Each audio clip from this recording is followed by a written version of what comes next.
Bible अध्ययन का 27वां दिन। आज हम निर्गमन ग्रंथ अध्याय 1 और 2, लेवी ग्रंथ अध्याय 1 और स्तोत्र ग्रंथ अध्याय 44 पढ़ रहे हैं। उत्पत्ति का पाठ समाप्त हुए 400 वर्ष बीत चुके हैं। अब रक्षा की इतिहास की कहानी मिस्र नामक संस्कृति के साम्राज्य में आती है। याकूब के साथ आए 70 लोगों के स्थान पर वे बहुत बढ़ गए और सारे देश में फैल गए। एक नए राजा जो यूसुफ को नहीं जानता था, उसने उन पर अत्याचार करना शुरू कर दिया। ईश्वर की दया और ईश्वर की देखभाल के संकेत के रूप में लेवी जनजाति में मूसा नाम के बच्चे का जन्म हुआ। नूह की कहानी में बाढ़ के बाद नूह की कहानी की शुरुआत हुई।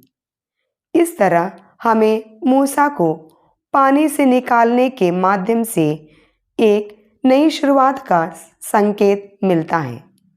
परमेश्वर का मिशन मूसा की तलाश में आता है। जब हम वचन पढ़ते हैं, वचन हमसे बात करता है। तो आइए हम वचन पढ़ना शुरू करते हैं। निर्गमन ग्रंथ अध्याय 1। याकूब के साथ इस्राएल के जो पुत्र अपने परिवारों सहित मिस्र आए थे, उनके नाम ये हैं: रूबेन, सिमओन, लेवी, यूदा, इस्साकार, जबूलून, बेन्यामीन, दान, नप्ताली, गाद और आशेर। याकूब के कुल वंशज 70 थे। यूसुफ मिस्र में पहले से ही था। अब यूसुफ, उसके सब भाई और उस पीढ़ी के सब लोग मर चुके थे, परंतु इस्राएल के वंशज फलते फूलते रहे और उनकी संख्या में भारी वृद्धि हुई। वे बहुत अधिक शक्ति संपन्न हो गए और उनकी संख्या इतनी बढ़ गई थी कि देश उनसे भर गया। मिस्र देश में एक नए राजा का उदय हुआ जो यूसुफ के विषय में कुछ नहीं जानता था। उसने अपनी प्रजा से कहा, सुनो, ये इस्राएली संख्या और शक्ति में हमसे अधिक हो गए हैं। हमें ऐसा उपाय सोच निकालना चाहिए जिससे इनकी संख्या ना बढ़ने पाए। कहीं ऐसा ना हो कि युद्ध छिड़ने पर ये हमारे शत्रुओं का साथ दें और हमारे विरुद्ध लड़ने के बाद देश से निकल भागें। उन्होंने इस्राएलियों पर ऐसे अधिकारियों को नियुक्त किया जो उन्हें बेगार में लगाकर उनका दमन करें। इस्राएलियों ने इस प्रकार फिरौन के लिए पितोम और रामसेस नामक गोदाम वाले नगर बनाए, किंतु उन पर जितना अधिक अत्याचार किया जाता था, उतना ही अधिक वे संख्या में बढ़ते और फैलते जाते थे। इस कारण मिस्री उनसे डरने लगे। उन्होंने इस्राएलियों को बेगार में लगाया और उनसे कठोर परिश्रम कराकर उनका जीवन कड़वा बना दिया। उन्होंने गारा और ईंट बनाने और खेत में हर प्रकार का काम करने के लिए उन्हें बाध्य किया। मिस्र के राजा ने इब्रानी दाइयों को, जिनमें एक का नाम सिफ्रा और दूसरी का नाम पुआ था, आज्ञा दी कि जब तुम इब्रानी स्त्रियों को प्रसव कराओ और देखो कि लड़का पैदा हुआ है तो उसे मार डाला करो, और यदि लड़की पैदा हुई हो तो उसे जीवित छोड़ दो। लेकिन वे दाइयाँ ईश्वर पर श्रद्धा रखती थीं। उन्होंने मिस्र के राजा का आदेश नहीं माना। उन्होंने लड़कों को भी जीवित छोड़ दिया। इसलिए मिस्र के राजा ने दाइयों को बुलवाकर उनसे पूछा, तुम ऐसा क्यों करते हो? तुम लड़कों को भी जीवित क्यों छोड़ देती हो? दाइयों ने फिरौन से कहा, इब्रानी स्त्रियां मिस्री स्त्रियों के समान नहीं हैं। वे बड़ी हष्टपुष्ट हैं और दाई के अपने पास पहुंचने के पहले ही प्रसव करती हैं।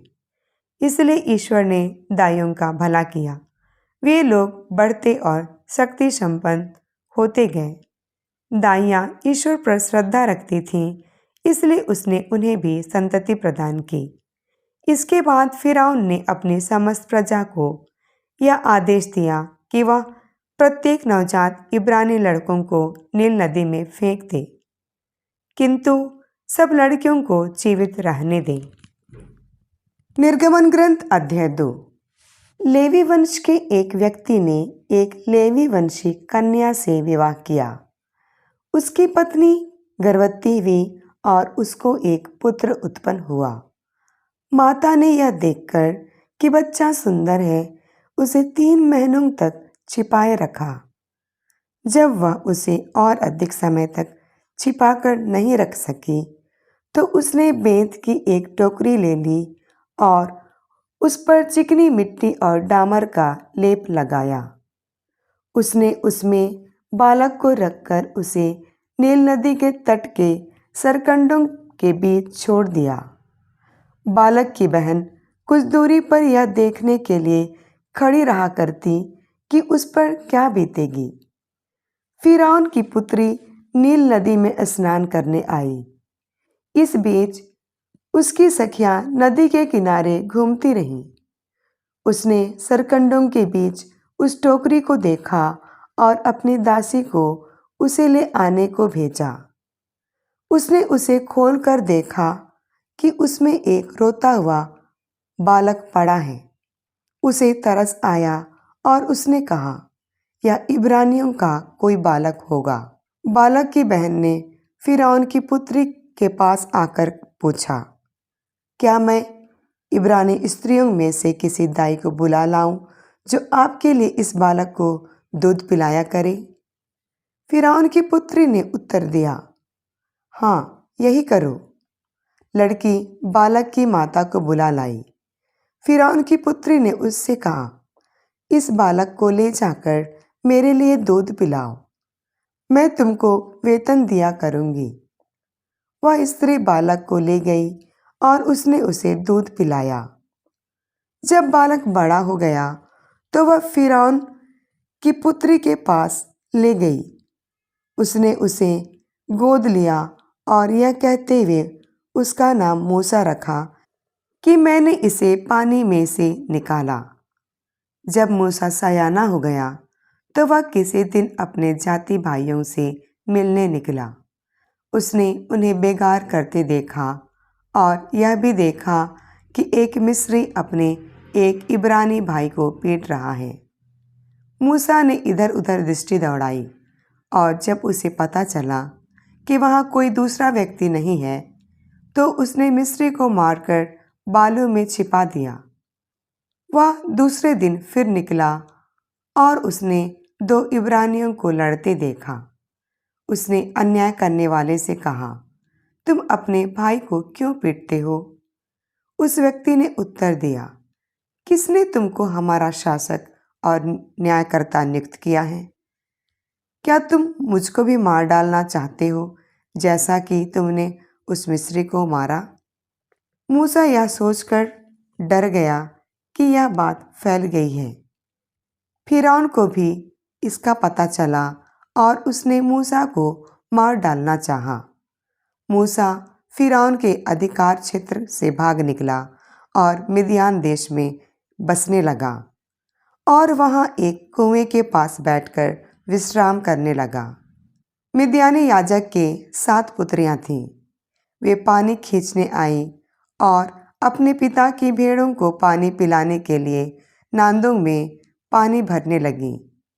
कुछ चरवाहों ने आकर उन्हें भगाना चाहा, लेकिन मूसा ने उठकर उनकी सहायता की और उनकी भेड़ों को पानी पिलाया। जब वे अपने पिता रवेल के पास पहुंची तो उसने पूछा, तुम लोग आज इतनी जल्दी कैसे लौट आई हो? उन्होंने उत्तर दिया, एक मिस्री ने चरवाहों से हमारी रक्षा की। उसने हमारे लिए पानी तक भरकर भेड़ों को पिलाया। उसने अपनी पुत्रियों से पूछा, वह कहाँ है? उस आदमी को तुम क्यों छोड़ आई? उसे भोजन करने के लिए बुला लाओ। जब मूसा ने उस आदमी के पास रहना स्वीकार किया तो उसने मूसा का विवाह अपनी पुत्री सिपोरा से कर दिया। उससे एक लड़का पैदा हुआ। मूसा ने उसका नाम गिरशोम रखा, क्योंकि उसने कहा कि मैं विदेश में प्रवासी हूँ। एक लंबी अवधि में मिस्र का राजा मर गया। इस्राएली लोग दासता से त्रस्त हो कराहते थे। वे अपनी दास्ता में पुकारते थे और उनकी दुहाई ईश्वर तक पहुंच गई। ईश्वर ने उनका कराहना सुना। ईश्वर को इब्राहिम, इसहाक और याकूब के लिए ठहराया अपना विधान याद आया। ईश्वर ने इस्राएलियों की ओर दृष्टि की और उसे उनकी चिंता हुई। लेवी ग्रंथ अध्याय 1। प्रभु ने मूसा को बुलाया और दर्शनकश से उससे यह कहा, इस्राएलियों से यह कहो, जब तुम में कोई प्रभु को चढ़ावा अर्पित करना चाहे तो वह ढोरों या भेड़ बकरियों के झुंडों से कोई पशु ले आ सकता है। जब कोई होम बलि के रूप में ढोरों से एक पशु चढ़ाना चाहे तो उसे एक अदोष नर ही चढ़ाना चाहिए। वह उसे दर्शन कक्ष के द्वार पर लाकर चढ़ाए, जिससे वह प्रभु को ग्राह्य हो। वह बलि पशु के सिर पर अपना हाथ रखे। इस प्रकार वह उसके पापों का प्रायश्चित के लिए प्रभु को ग्राह्य होगा। तब वह प्रभु के सामने बछड़े का वध करे और याजक हारून के पुत्र उसका रक्त चढ़ाएं। वे उसका रक्त दर्शन कक्ष के द्वार पर वेदी के चारों ओर छिड़कें। फिर वह उस बलि पशु की खाल निकाले और उसे टुकड़े टुकड़े कर दे। याजक हारून के पुत्र वेदी पर अग्नि लाएं और इस अग्नि पर लकड़ी रखें। इसके बाद याजक हारून के पुत्र वे टुकड़े सिर और चर्बी के साथ वेदी पर जलती लकड़ी पर रखें। चढ़ाने वाला अतड़ियों और टांगों को जल से धो दे और याजक सब कुछ वेदी पर जलाए। यह होम बलि सुगंधित चढ़ावा है जो प्रभु को प्रिय है। जब कोई होम बलि के रूप में भेड़ बकरियों में से एक पशु चढ़ाना चाहे तो वह उसी प्रकार एक अदोष नर ले आए। वह वेदी के उत्तर में प्रभु के सामने उसका वध करे और याजक हारून के पुत्र वेदी के चारों ओर उसका रक्त छिड़के। वह उसके टुकड़े टुकड़े कर दे और याजक वे टुकड़े सिर और चर्बी के साथ वेदी पर जलती लकड़ी पर रखें। वह अतड़ियों और टांगों को जल से धो दे और याजक सब कुछ वेदी पर जलाए। यह होम बलि सुगंधित चढ़ावा है जो प्रभु को प्रिय है। जब कोई होम बलि के रूप में प्रभु को एक पक्षी चढ़ाना चाहे तो पंडुकों या कबूतरों में से एक ले आए। याजक उसे वेदी पर लाकर उसका सिर काटे और उसे वेदी पर जलाए। उसका रक्त वेदी की बगल से बह जाएगा। याजक उसकी गलथैली काटकर उसे और उसमें जो कुछ है वेदी के पूर्व में जहाँ राख डाली जाती है फेंक दे। फिर वह उसे पंखों के बीच से फाड़ दे, पर पंखों को अलग नहीं करे।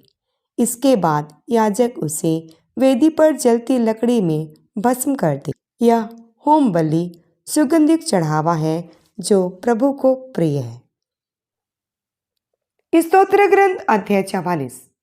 ईश्वर, तूने हमारे पूर्वजों के समय में प्राचीन काल में क्या क्या किया था, हमने वह अपने कानों से सुना है। हमारे पूर्वजों ने हमें बताया है। उन्हें बसाने के लिए तूने अपने हाथ से राष्ट्रों को निर्वासित किया। उनकी वृद्धि के लिए तूने अन्य जातियों का दमन किया, क्योंकि वे अपनी तलवार के बल देश के अधिकारी नहीं बने।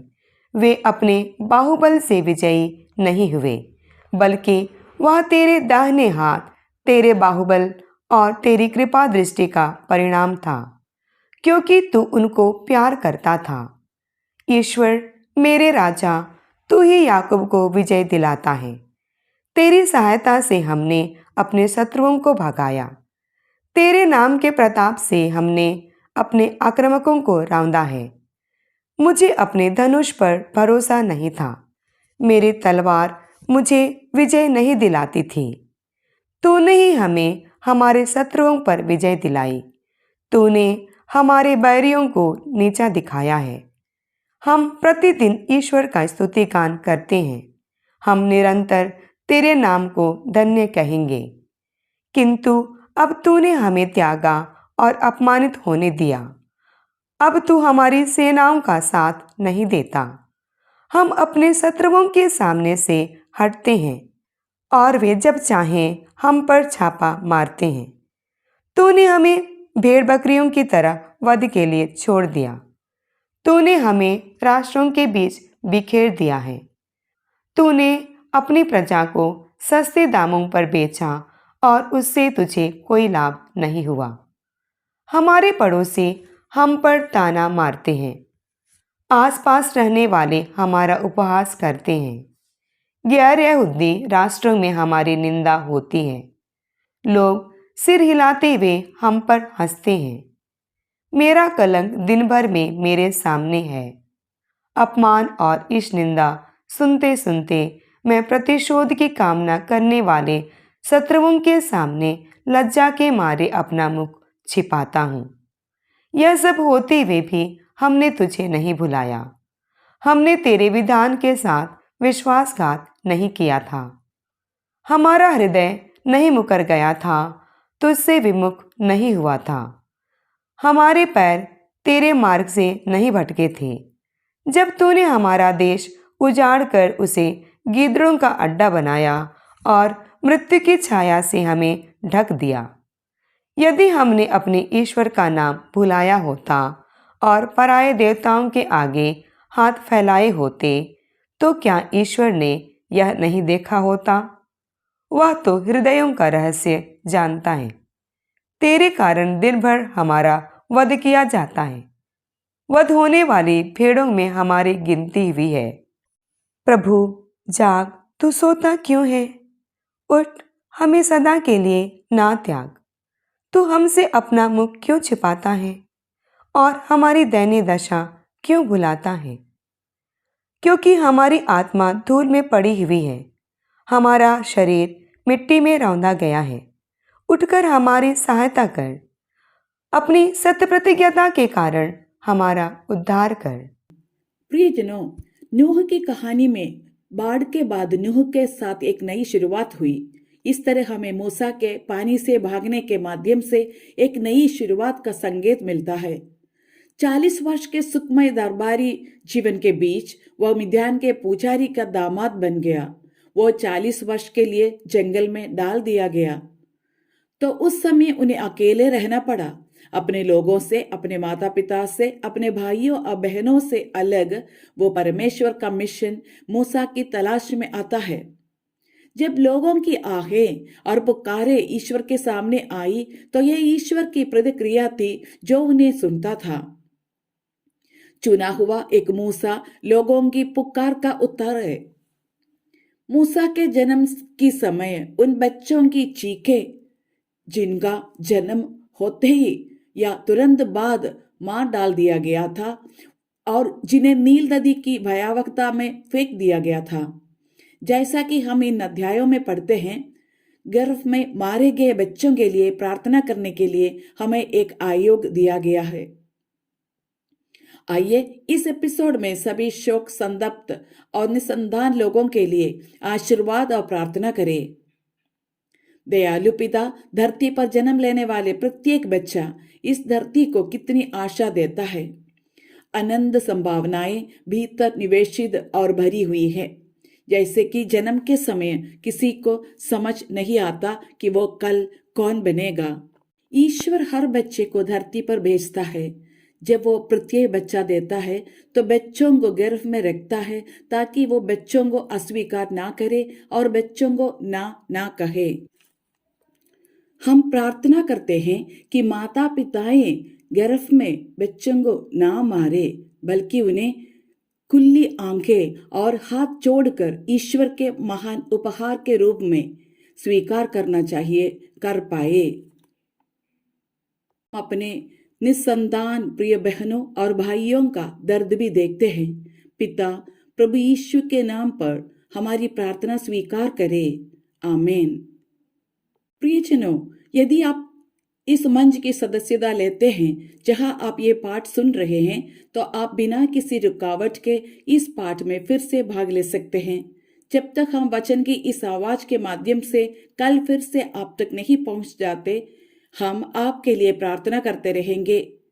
तब तक हमारे ईश्वर से प्यार करें और प्रार्थना करने और साझा करने के लिए आपको एक महान दिन की शुभकामनाएं। केवल यीशु की महिमा हो। ईश्वर आप लोगों को आशीष दे। जय यीशु।